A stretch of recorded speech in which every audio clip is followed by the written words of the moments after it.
बिहार सरकार राज्य के सभी नवनिर्वाचित मुखिया को एक नई जिम्मेदारी सौंपने जा रही है। सरकार ने किसानों की फसल और बागान नष्ट करने के साथ ही मानव जीवन को हानि पहुंचाने वाले जंगली जानवरों को पकड़ने की जिम्मेदारी नवनिर्वाचित मुखिया को देने का फैसला लिया है। वन और पर्यावरण विभाग के अधिकारी मुखिया से अनुमति लेकर ही नीलगायों और सुअरों को पकड़ने का अभियान चलाएंगे।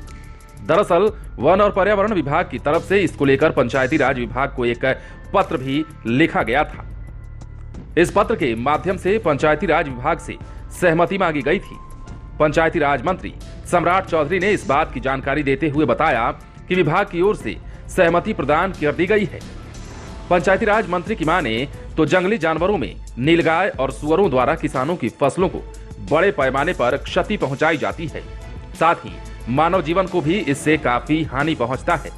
ऐसे में राज्य के सभी 8000 से अधिक पंचायतों के मुखिया को ये अधिकार दिया गया है कि वो फसल को नुकसान पहुंचाने वाले जंगली जानवरों को पकड़ने की अनुमति देंगे। पंचायती राज मंत्री ने इस बात की भी जानकारी दी है कि ग्रामीणों को द्वारा जंगली जानवरों से फसलों की क्षति या मानव जीवन की क्षति पहुंचाने पर आवेदन मुखिया के पास भेजा जाएगा। मुखिया की अनुमति मिलने के बाद ही वन और पर्यावरण विभाग द्वारा इन पंचायतों के जंगली जानवरों को पकड़ने के लिए कार्रवाई सुनिश्चित की जाने वाली है। अब किसानों को अगर फसल से काफी क्षति पहुंचती है, तब ऐसे में पंचायती राज विभाग की अनुमति मिलने के बाद वन और पर्यावरण विभाग द्वारा आसानी से जंगली जानवरों को पकड़ा जा सकेगा।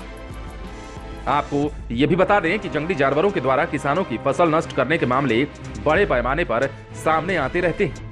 इन जंगली जानवरों में नीलगाय और सुअर सबसे ज्यादा फसलों को क्षति पहुंचाते हैं। किसान अक्सर नीलगाय के खेत में जाने से फसल की क्षति की बात स्वीकार भी करते हैं।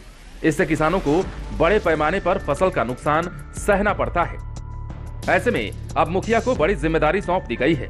वन और पर्यावरण विभाग के अधिकारी इस काम को करेंगे और निश्चित तौर पर मुखिया की इसमें सबसे अहम भूमिका होने वाली है।